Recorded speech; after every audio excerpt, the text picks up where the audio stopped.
क्या आप जानना चाहते हैं कि क्यों हरियाली तीज पर हर स्त्री भगवान शिव पार्वती के अद्भुत प्रेम और पुनर्मिलन की कथा सुनती है?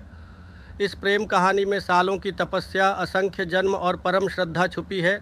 आजकल के बच्चे व्रत रखना और अपने संस्कारों को छोड़ते जा रहे हैं, लेकिन मैं आप सबसे यही कहूँगा, अगर आप व्रत नहीं रख पा रहे हैं तो कम से कम ये कथा ज़रूर सुनिए। आइए सुनते हैं वह मूल कथा, जैसी लोक प्रचलित हिंदू धर्म ग्रंथों और व्रत कथा पुस्तकों में पाई जाती है। तो कथा कुछ इस प्रकार है। एक बार भगवान शिव माता पार्वती को उनके पूर्व जन्म की कथा सुनाते हैं। शिव जी बोले, हे पार्वती, तुम्हारे कठोर तप के बिना हमारा इस जन्म में मिलन संभव न था। तुम्हें अपना पति पाने के लिए अनेक जन्म लेने पड़े। पूर्व जन्म में तुम सती के रूप में दक्ष प्रजापति की पुत्री थी। उस जन्म में तुमने अपनी इच्छा के विरुद्ध पिता के अपमान से क्षुब्ध होकर अपने प्राण त्याग दिए। तुम्हारे देह त्याग के बाद मैंने घोर तपस्या की थी और तुम बार बार जन्म लेती रहीं। हर जन्म में तुमने मुझे वर के रूप में प्राप्त करने के लिए कठोर साधना की। 108वें जन्म में तुमने हिमालय के घर पार्वती के रूप में जन्म लिया। बचपन से ही तुम्हारे मन में मुझे पति के रूप में पाने की आकांक्षा थी।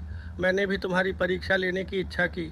तुमने घोर जंगल जाकर रेत से शिवलिंग बनाकर मेरी उपासना और कठोर तप किया। कई वर्षों तक बिना अन्न जल के, सभी ऋतुओं की परवाह किए बिना तुम मेरी आराधना करती रही। एक दिन नारद मुनि तुम्हारे पिता हिमालय के पास आए और कहा कि भगवान विष्णु स्वयं पार्वती से विवाह करना चाहते हैं। यह सुन हिमालय प्रसन्न हुए और उन्होंने अपनी सहमति दे दी।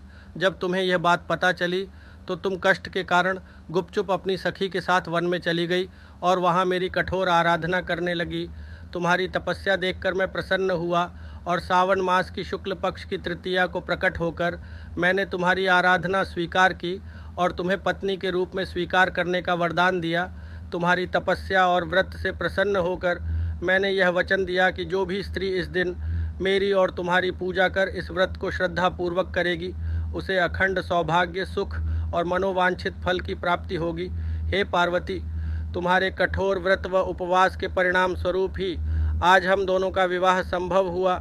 इसीलिए सावन शुक्ल तृतीया अर्थात हरियाली तीज के दिन किया गया यह व्रत स्त्रियों को अमोघ सौभाग्य, सुख और श्रेष्ठ पति प्रदान करता है।